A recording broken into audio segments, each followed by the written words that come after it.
Coverage you can count on begins as the local Army post now has a new name. For decades, it was known as Fort Gordon, but just hours ago, that all changed.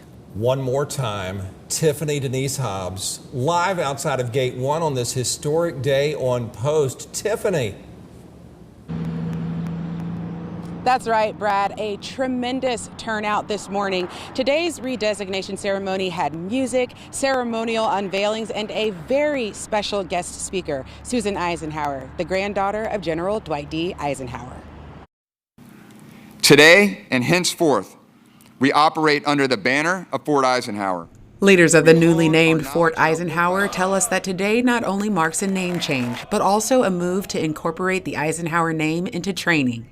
Absolutely, and we will absolutely make sure that we are incorporating, his namesake into training so that they understand, especially our sovereign single folks, they understand where it started and how we got from where we were to where we are today.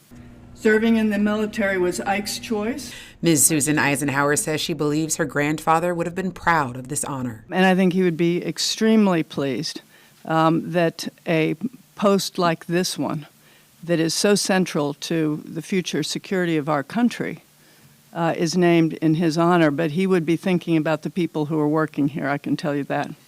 That's just the way he was. Described as a man of family and purpose, General Dwight D. Eisenhower is one of only 2 U.S. presidents reinstated into the U.S. Army after leaving office. Fort Eisenhower is the last military base to be renamed in the country. Part of a push to rename Department of Defense facilities named after Confederates. And this community just rallied around this name. So that's another reason why I'm happy, because it was such a choice amongst those wearing green and those wearing ties. When I talk to the mayors of North Augusta, of Grovetown, of Augusta, we are all in this absolutely together. It gives us something that we can unify our community behind and continue to live under the model that General and President Eisenhower set. Admiral Howard calling this a wonderful day. As an African American, I can tell you this man is a commander-in-chief. What he did in Little Rock, guarding those 9 kids, to uphold the Supreme Court decision to integrate schools resonates with me. Ms. Eisenhower tells us she feels certain her grandfather would see this moment as a commitment to the future of the nation.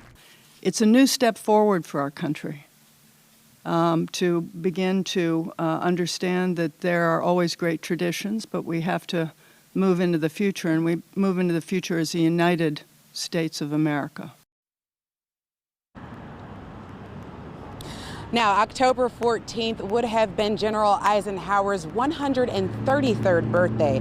Today's redesignation ceremony is certainly a very exciting way to celebrate that. Live at Fort Eisenhower, I am Tiffany Hobbs, WJBF, News Channel 6.